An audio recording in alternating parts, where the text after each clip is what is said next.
목장 편성표가 준비되어 있습니다. 나눠드립니다. 목장에 소속되어 신앙생활에 큰 은혜와 축복이 있기를 바랍니다.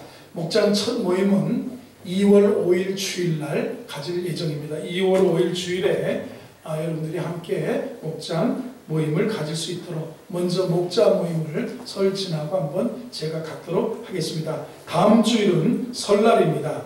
명절에 온 가족이 함께 주님 앞에서 여러분이 어디에 있든지 인근의 교회에 나가서 예배드리기 바라고, 서울에 계신 분들은 하나님 앞에 나와서 예배하는 우리 성도들 되기를 바랍니다. 당일 1부 예배는 없습니다. 2부 예배 어린이들과 다 같이 통합하여 주일 11시 예배만 드립니다. 그래서 이 주일 예배, 다음 주일 설날 예배 기억하실 수 있기 바랍니다.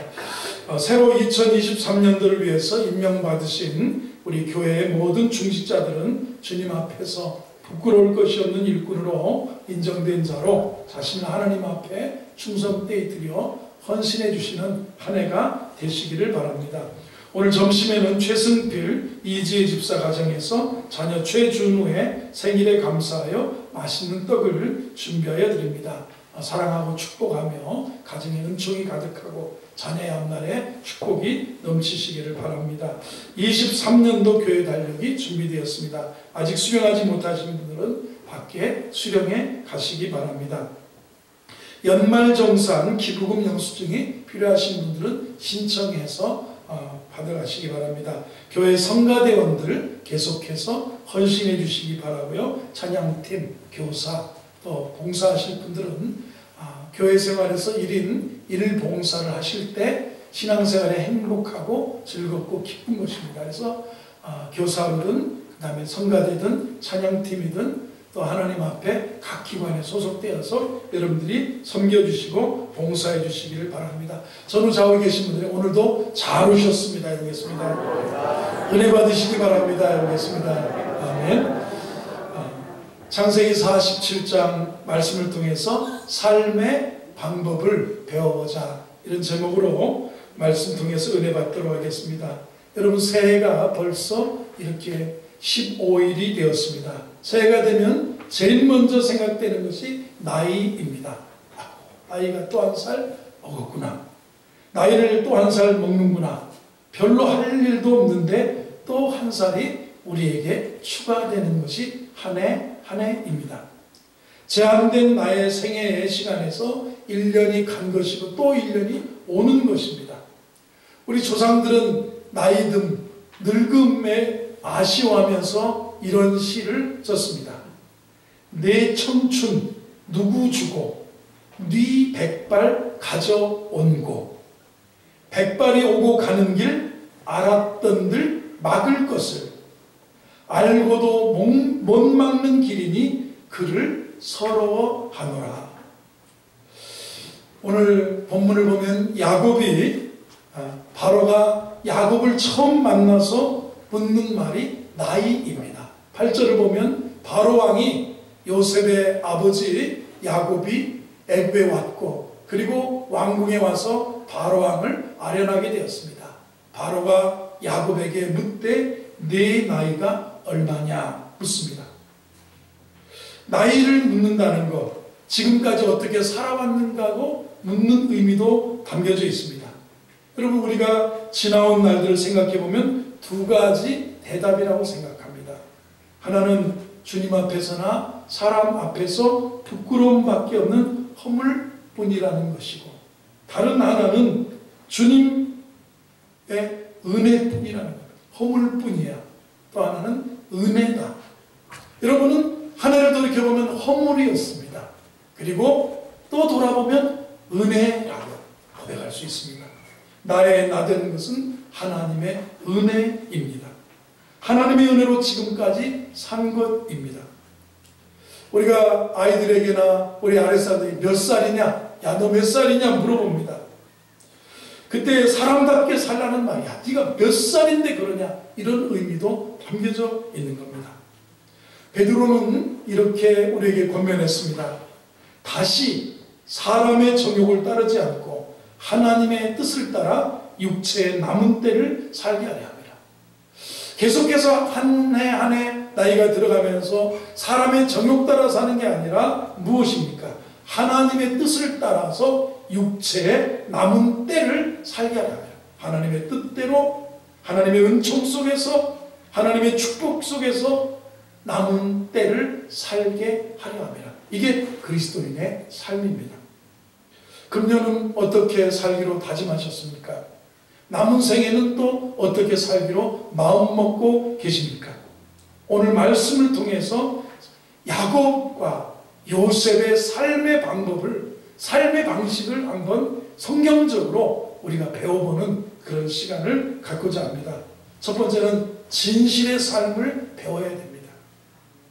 여러분, 나이가 갈수록 허세만 들어가는 분이 있습니다. 나이 들어갈수록 교만한 분 있습니다. 목에 힘주고 어깨에 힘주고 아무것도 없는데 허세만 만땅인 그런 분이 우리 주위에 있다는 것을 보고 느낍니다.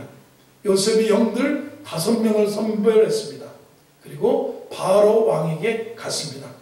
바로가 요셉의 형들에게 묻는 말이 3절입니다. 이렇게 갔더니 3절에 요셉의 형들에게 묻되 너희의 생업이 무엇이냐? 그들이 바로에게 대답하되 종들은 목자이온데 우리와 선조가 다 그러하니이다 그랬습니다. 가나안 땅에 기근이 심해서 종들이 이곳에 거래하고자 왔습니다.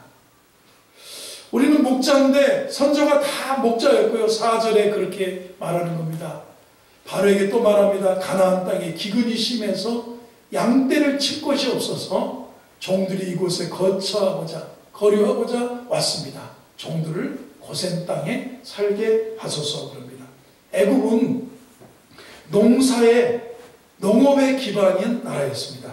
국가의 기초가 농업에 의해 시작되어서 농업을 제일로 귀하게 여기고 목축업은 천하게 여기던 나라였습니다. 고대 문헌에 의하면 애굽인들에게는 7가지 계급의 구별이 있었는데 그중 제일 마지막에 속하는 것이 목축업이었습니다. 그 중에서도 돼지나 소를 치는 직업을 가진 사람을 천하게 여겼습니다. 목축업이 비천하게 여겨지는 그때에 이들은 숨기지 않고 그대로 말합니다. 요셉도 어쩌면 허세가 있었다면, 교만했다면, 진실이 없어지고 신실함이 무너졌다면 요셉도 우리는 애굽에서 농사 짓고 왔다 이렇게 말할 수도 있었을 겁니다. 그런데 그들은 우리는 다 목자였습니다. 그리고 우리 선조들도 목축업을 하던 사람들이었습니다. 국무총리, 아버지와 형들이 목축업을 하는 사라고 하면 사실 요셉의 체면이 아닐 텐데 요셉은 진실하라고 형들에게 일러주고 형들도 사실 그대로 말하는 것을 여기서 볼 수가 있습니다.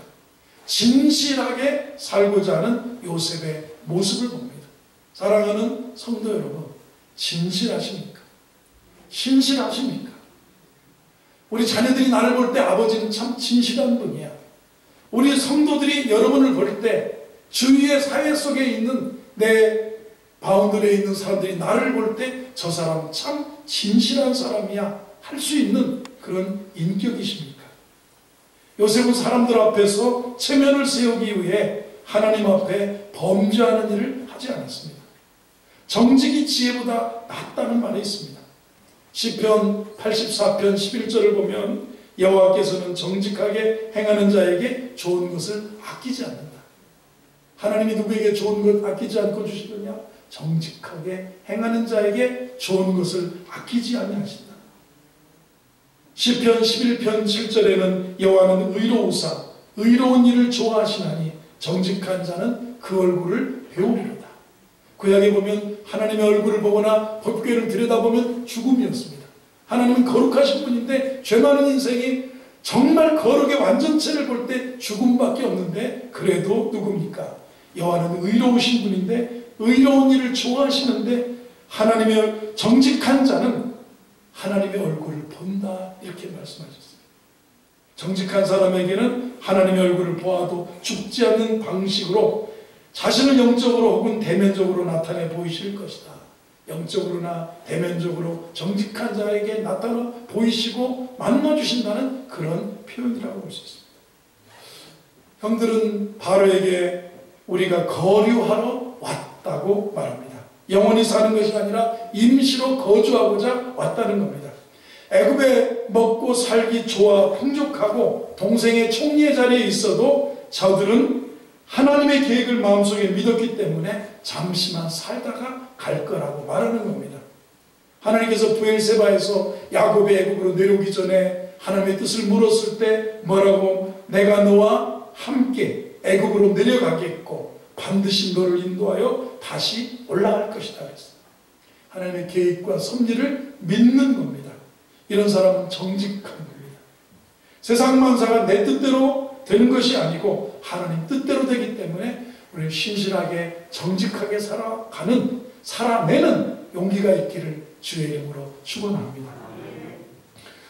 안 믿는 사람들이 우리 그리스도인들을 질타할 때 가장 많이 하는 것이 정직하지 못하다는 겁니다. 아이고 거짓말 풀풀하고 아이고 믿을 수가 없고 냄새난다 이렇게 말합니다. 히브리서 12장 14절에는 거룩함을 따라 이것이 없이는 아무도 주를 보지 못하리라 그랬습니다. 빌립보서 4장 8절에 정말로 형제들아 무엇에든지 참되라는 거예요. 무엇에든지 참되며 무엇에든지 경건하며 무엇에든지 옳으며 무엇에든지 정결하며 무엇에든지 사랑할 만하며 무슨 칭찬할 만 무슨 덕이 있든지 무슨 기림이 있든지 이것들을 생각하라. 무엇이든지 참되라는 거예요. 여러분에게 이런 은혜가 있기를 바랍니다. 아멘. 교회는 많아지고 교인이 많이 증가했는데 교회가 사회적으로 영향력을 잃어간 이유가 무엇이겠습니까? 그리고 세상 사람들에게 바로 나침반의 역할과 도덕적으로 지도하지 못하는 이유가 무엇이겠습니까? 교인이 진실하지 못하기 때문에 목사들이 교인들이 사회에서 진실하지 못하기 때문에 교회의 영향력을 잃어간다는 것입니다. 참신앙은 예수님과의 연합입니다. 행함 이전에 존재하는 게 뭐냐면 참이에요. 진실이에요. 하나님의 뜻을 행하기에 앞서서 은혜 안에 있는 거예요. 성령에 붙잡힌 거예요. 여러분 무엇에든지 참되는 할렐루야 이런 인격이 되기를 주의 이름으로 축원합니다. 오늘 이 야곱과 그리고 야곱의 그 아들들 요셉 모두가 진실한 모습을 보여줍니다. 거짓 없이 자기들의 직업을 포장하는 거예요. 저는 부끄러운데 우리 집안에 누가 결혼할 때 여자분 한 분이 결혼할 때 저도 이제 거기를 나가게 됐는데 자기를 포장하라고 교육을 받았어요. 자기를 포장하라고 교육을 받았어요. 그래가지고 밥을 먹는데 거기 가가지고 제가 그때 저 학생 때인데 거짓말 풀풀 했어요. 여러분 세상에 그 집안에 어떤 분이 자기 결혼을 하는데 어떻게 같이 만나서 밥을 먹을 생각이 있는데 그때 거짓말을 하라고 가르쳐주더라고요. 자기. 그런데 그게 얼마 안 가서 들통나고 들통나는 거죠. 포장, 인생의 포장 무엇이 그렇게 중요하던가요? 하나님께서 정말 신실할 것을 우리에게 가르치십니다. 너는 여호와의 진문에 서서 이 말을 선포하여 이르기를 여호와께 경배로 이 문으로 들어가는 유다인들아 다 여호와의 말씀을 들으라. 만군의 여호와 이스라엘의 하나님이 이같이 말씀하시되 너의 길과 행위를 바르게 하라. 그리하면 내가 너희로 이곳에 거하게 하리라. 너의 길과 행위를 바르게 하라 그랬습니다. 너는 이 백성을 위하여 기도하지 말라. 그들을 위하여 부르짖어 구하지 말라. 내게 간구하지 말라. 내가 너를 듣지 진실되지 않으면 진실하지 않으면 하나님이 기도해도 듣지도 않으신다는 말씀을 우리에게 하고 있습니다. 오늘 말씀에 진실 무엇에든지 참되며 무엇에든지 참된 성도의 삶을 사는 은혜가 있기를 주의 이름으로 축원합니다. 두 번째 오늘 본문의 말씀을 보면 8절을 보면 이제 요셉이 아버지 야곱을 바로 왕에게 인도해 안내해 갔습니다. 그때 바로가 야곱에게 묻습니다. 네 나이가 얼마냐 그랬습니다. 9절을 봅니다. 대답이 시작. 야곱이 바로에게 이르되 내 나그네의 길의 세월이 130년이니이다. 내 나이가 얼마 못되니 우리 조상의 나그네 길의 연조에 미치지 못하나 험악한 세월을 보내온 나이다. 두 번씩이나 나그네, 내 나그네 길이다. 나그네. 목축업을 하고 다니고 한 번도 머물러 본 적이 없고 내 나그네 길의 세월이 130년입니다. 우리 조상 나그네 길의 아버지 아브라함도 나그네 길, 잠시 인생을 뭐라고 잠시도 머물지 않는 그림자라고 성경이 표현합니다. 그림자는요, 해가 잠시 머무나요? 아니죠. 계속 있는 것 같지만 해는 아침에 솟아올라서 지구의 자전에 의해서 이게 움직이는 거예요. 그래서 잠시도 머물지 않는 그림자고요. 너의 인생이 무엇이냐? 잠시 있다가 사라지는 안개와 같은 것이다. 우리 조상의 나그네, 머물지 않는 나그네라고 두 번씩이나 나그네라는 말을 하고 있습니다. 내세 신앙을 고백한 거면 여기가 다가 아니고 나그네예요. 천국을 믿는 신앙에서만 고백할 수 있는 것이 천년만년 사시든가요? 주위에 부유한 사람 보셨어요? 권력 있는 사람 보셨어요? 잘 사는 사람 보셨어요? 그분이 천년만년 그거 가지고 살든가요? 아니에요. 어느 분이 은퇴하면서 욕심을 지나치게 부렸는데 그 다음에 돌아가시는 것도 봤어요. 어느 분이 부모 학대하고 부모 돌아가시면 잘 살 줄 알았는데 부모 학대해서 부모가 돌아가셨는데 그 다음에 자기도 죽더라고요. 젊은 나이인데 그 다음에 자기가 죽는 걸 봤어요. 이 세상은요, 나그네 머물지 않는 거예요. 히브리서 11장은 믿음으로 산 신앙의 선진들을 열거하면서 아벨에서부터 시작해서 사라까지 소개하고 저들은 다 땅에서 외국인과 나그네라고 증거했습니다. 하나님의 약속을 진실되게 바라보고 그날 그때를 위해서 이 땅의 모든 것을 포기하면서 나그네로 살아가는 거예요. 사람이 그리스도인 되었을 때, 천국에 대한 확신이 있을 때 이제까지와는 다른 면에서 인생을 보는 그런 시각과 안목을 가지게 된다는 겁니다. 여러분, 나그네 한번 해서 나그네 해보세요. 나그네. 천년만년 사는 나그네. 지혜를 배워야 돼. 나는 나그네다. 오늘 야곱은요, 자기 인생을 나그네라고 하고요, 또 하나는 험악한 세월을 보냈다. 나이가 몇이냐 그러니까 나는 나그네 길 130살을 살았는데 우리 조상 나그네 길의 연조에 미치지 못하나 험악한 세월을 보냈다고 그렇게 말합니다. 여러분, 우리 시민권이 하늘에 있다. 외국인과 나그네. 한번 외국인 해보세요. 나그네. 여기가 내가 평생이 아니라 내 영원히 살 곳이 아니라 이 땅에서는 잠시 머물던 외국인처럼 세상에 동화되지 않고 그 나라의 문화에 접어들지 않고 그냥 땅에서는 외국인과 나그네로 산다. 이 바로가 어디서 머물게 해줄까 할 때 고센 땅을 요셉이 요구하러 간 것은 고센 땅은 목축하기에 좋고 애국인들이 목축은 쳐다보지 않기 때문에 외국인들하고 구별되게 한 4대를 살아가면서 모세 때 출애굽하기 전까지 그들과 섞이지 않는 외국인처럼 사는 거예요. 땅에서는 외국인과 나그네로 땅에 섞이지 않고 땅에 동화되어서 땅의 우상 숭배 문화에 젖어들지 않고 외국인처럼 나그네처럼 살았다는 겁니다. 나그네 길을 야곱은 험악한 세월이라고 그렇게 정의했습니다. 그 길은, 나그네 길은 영생의 길이에요. 믿음의 조상들이 걸어갔던 신앙의 길이었습니다. 우리도 뒤따라가야 될 믿음의 길입니다.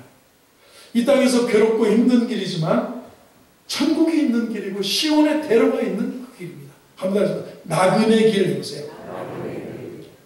나그네로 산다 꼭 기억하는 여러분 되기를 바랍니다. 여기 영원히 있는 건 아니라는 거예요. 우리 옆에 계신 나그네입니다 해보세요. 정말이에요. 지나치게 쌓아두려고 하지만 지나치게 욕심부리지 지나치게 붙들지 마세요. 이거 나그네예요. 부르면 가는 거예요. 진짜 부르면 가는 거. 하느님 부르면 인생 정말 덧없어요. 그러나 시민권이 하늘에 없는 사람은 얼마나 우리가 갈 곳 없는 영혼이요, 방황할 영혼이요, 지옥 갈 영혼이겠습니까? 오늘 진실을 우리가 볼 수 있습니다. 또 하나는 나그네로 인생을 사는 걸 보세요. 나그네예요.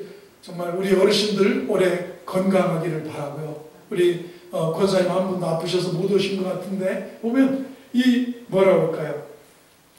다윗은 시편에서 내가 죽지 않고 살아서 하나님께 영광. 여러분 한 해 한 해 살면서 그래도 한 해 더 하나님께서 부르시기 전에 한 해 더 죽지 않고 살아서 하나님께 영광이 되고 기쁨이 되고자 하는 그런 삶으로 삶을 살아간다면 복이 되고 은혜가 되리라고 믿습니다. 세 번째로 야곱이 우리에게 보여주는 인생은 축복입니다. 축복. 7절을 보겠습니다. 7절을 보면 요셉이 자기 아버지 야곱을 인도하여 바로 앞에 서게 하니 야곱이 바로에게 축복하매. 처음 만날 때 바로 뭐라면 축복. 아유 축복합니다. 이곳에 복이 있을지어다. 신방할 때 가장 먼저 뭐랍니까? 축복하지. 이 집에 평안이 있기를 원하고 이 가정에 하나님의 복이 함께하기를 원하고 이 가정에 사방에 형통한 은혜가 있기를 원합니다. 주여 이 가정에 온 가족이 다 예수 믿고 행복하며 평안하기를 원합니다. 바로를 만나서 두 번이나 야곱은 축복해요. 10절에도 축복합니다. 처음 7절에는 만나자마자 축복하고 10절에는 야곱이 바로에게 축복하고 그 앞에서 나오고 떠날 때 또 축복하며 떠나는 겁니다. 신앙인은 축복하는 사람이에요. 축복할 줄 아는 사람이에요. 저주하는 사람이 아니라 뭐예요? 축복하는 사람. 아멘 해보세요. 보세요. 성경에 그가 축복하기를 좋아하더니 그 빈 축복이 그에게 이르렀고 저가 저주하기를 좋아하더니 그 저주가 자기에게 미쳤다 그랬어요. 여러분은 어떠세요? 살면서 축복하기를 좋아하시는 것 같습니까? 아니면 욕하고 저주하고 비난하는 걸 좋아하는 것입니다. 사랑하는 성도 여러분, 축복하기를 좋아하는 여러분 되기를 바랍니다. 아유, 축복해요. 축복. 한번 축복합니다 해보세요. 네, 자녀들 축복하세요. 저는 우리 어머니한테 급살 벼락이나 마저 뒤질놈이라는 소리를 어려서 엄청 많이 듣고 자랐어요. 제가 얼마나 말을 안 듣고 얼마나 뺀질거렸으면 우리 어머니가 막 일하시다 말고 자기가 이 급살 벼락이나 마저 뒤질놈 그러는데 아직까지 급살 벼락 안 맞아서 죽어서 다행이에요. 안 죽어서 다행이에요. 그냥 우리 어머니들은 정말 무심결에 자녀들에게 먼저 축복이 아닌 그냥 험담 아니면 욕을 하기를 좋아하는데 이거 우리가 고쳐야 될 문이. 그래 한국에서 제일 한국 사람의 언어 중에서 나쁜 게 이제 자녀를 이렇게 험담하는 건데 그런데 무의식적으로 코 풀면서 흥해라 흥. 그래서 우리나라는 흥했다는 얘기가 있어요. 세계 경제 6위가 되었어요. 여러분 대한민국의 경제력이 세계 몇이라고요? 6위. 우리나라가 보통 잘 사는 나라가 아니에요. 경제력, 군사력, 뭐 수출, 뭐 수입, 그 다음에 생활, 뭐 소비, 구매력, 이 경제력 이런 대한민국의 경제력이 세계 일본이 9위야 9위. 8위. 일본이 졌어요. 일본 사람들 쪼잔해. 밥도 많이 안 사. 밥도 많이 안 줘. 밥도 많이 안 먹어요. 근데 한국 가서 먹을 때는 배 터지게 먹는 거죠. 이게 이렇게 된 거예요. 우리나라 사람들은 뭐예요? 흥해라 흥해서 다 흥했다는 얘기가 있어요. 한번 흥해라 해보세요. 흥. 그런데 이게 이거예요. 그가 축복하기를 좋아하더니 그 축복이 자기에게 이르렀고 그가 저주하기를 좋아하더니 그 저주가 자기에게 미쳤나이다 함과 같으니라. 우리 삶이 그렇습니다. 오늘 야곱에게 배우는 것은 축복하며 살자 이거예요. 축복하며 살자는 겁니다. 예수님께서도 제자들을 보내시면서 그렇게 말씀하셨습니다. 어느 집에 들어가든지 먼저 말하되 이 집이 평안할지어다. 보세요. 누구 집에 이 집이 평안하고 이 집이 잘되고 이 집이 예수 믿고 이 집이 건강하고 이 집에 화목함이 넘칠지어다. 자녀들 잘되고 이거 얼마나 축복이에요. 이 집이 평안할. 그래서 주면서 이 어느 집에 들어가든지 먼저 말하되 이 집이 평안할지어다 하라. 만일 평안을 받을 사람이 거기 있으면 너희 빈 평안이 그에게 머물 것이요 그렇지 않으면 너희에게 돌아오리라. 그 집이 내가 빈 평안이 받을 사람이 없으면 그 평안이 그 축복이 누구한테 돌아온다고요? 내게 돌아온다. 그러니까 저가 축복하기를 좋아하더니 그 축복이 자기에게 이르렀고 저가 저주하기를 좋아하더니 그 빈 저주가 자기에게 머물렀도다. 그리고 우리는 축복하기를 좋아해야 돼. 한번 이곳에 복이 있을지어다. 아멘. 예수 믿는 거 이것이 축복인데요. 애굽 왕에도 축복할 수 있는 것이 성도가 가진 축복입니다. 애굽 왕, 아니 누가 더 많이 가졌어요?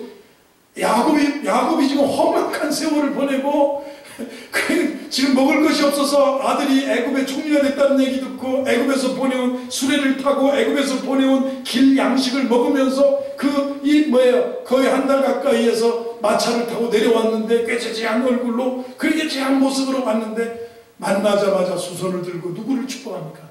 당시 세계 최대의 대국인 애굽의 왕을 만나자마자 축복하고 대화 마치고 나오면서 축복하며 나오는 거예요. 이게 우리 권사님들이 이랬죠.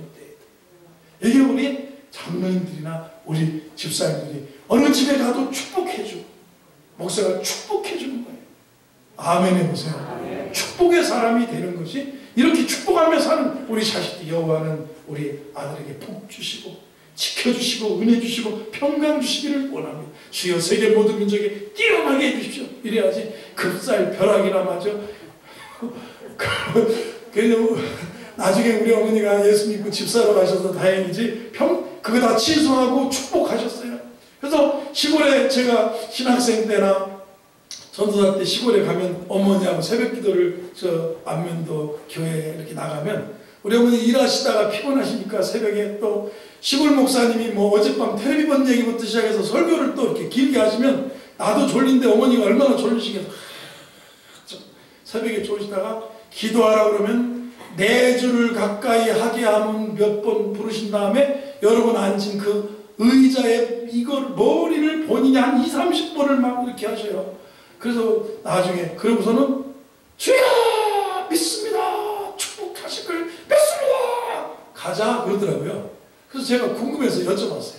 왜 머리를 그렇게 때리냐니까. 내가 기도는 안 나오고 주여 축복해 주옵소서.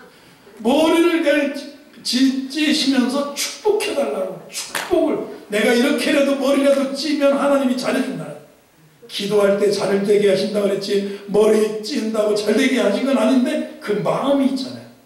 예전에는 저를 향해서 급살 벼락이나 마저 뒤질 놈이라고 하더니 이제는 머리를 찌면서까지 축복하는 그런 분이 된 거예요. 사람은 예수 믿으면 변화돼야 돼요. 진짜 중요한 겁니다. 진실하게 사는 거. 나그네처럼 천년만년 아니에요. 맨날 건강할 줄 아세요? 그 돈 누리고 하는 거 아니잖아요. 싸증머지고 하는 게 아니잖아요. 베드로가 천국문을 지키고 있는데 어떤 이 땅에 부자 한 사람이 이 천사가 와서 데려간다고 하는데 나 진짜 못 간다. 나 이런 거 다 어떻게 싸놓고 간다.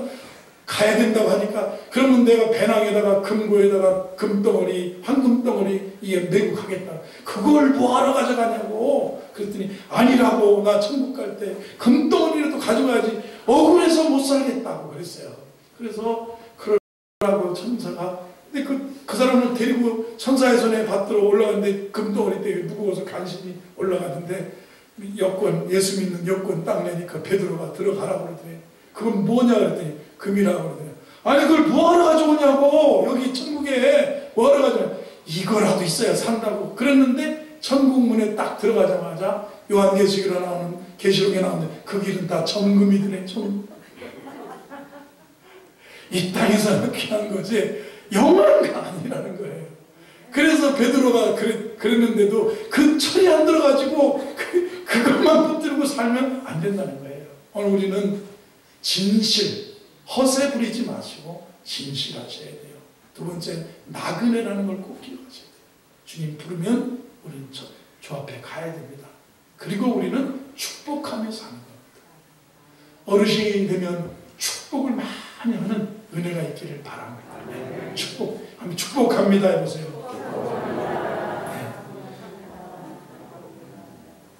네. 2023년 날마다 다른 사람에게 복을 빌어주는 우리 호산나 성도들 되기를 주의 이름으로 축원합니다.